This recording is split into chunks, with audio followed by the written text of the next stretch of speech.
Doktor, mənim uşağımın görməsindən heç vaxt şikayəti olmayıb. Ona görə də mən onu göz həkiminə aparmamışam. Adətən valideynlər uşaqlarını göz müayinəsinə gətirdikləri zaman görmə faizləri çox aşağı olduqda ilk sualım bundan ibarət olur ki, siz indiyə kimi uşağın görməsində narahatçılıq hiss eləmişdinizmi? Adətən deyirlər ki, yox, heç bir şikayəti yox idi. Ona görə də biz onu göz həkiminə aparmadıq. İstənilən halda heç bir şikayət etməsə belə, uşağı ildə bir dəfə oftalmoloq baxışından keçirmək mütləqdir. Çünki uşaqlarda görmə zəifliyi anadan gəlmə olduqda onlar elə bilirlər ki, hər kəs bu şəkildə görür və ona görə də şikayət eləməyə bilərlər. Amma bəzi əlamətlər var ki, siz bu əlamətlərə əsasən bilə bilərsiniz ki, uşağınızda bəlkə də görmə zəifliyi var.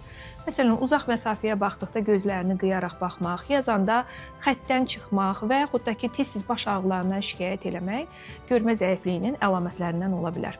Ona görə də uşağın ilk birinci ilində belə onun göz müayinəsindən keçməsi mütləqdir. Bundan sonra hər hansı bir şikayət varsa, həkim oftalmoloq özü təyin edəcək ki, hansı aydan, neçə aydan bir və yaxud neçə müddətdən bir pasiyent göz müayinəsindən keçsin, amma heç bir şikayəti olmasa belə ildə bir dəfə uşaqların oftalmoloq müayinəsindən keçməsi vacibdir.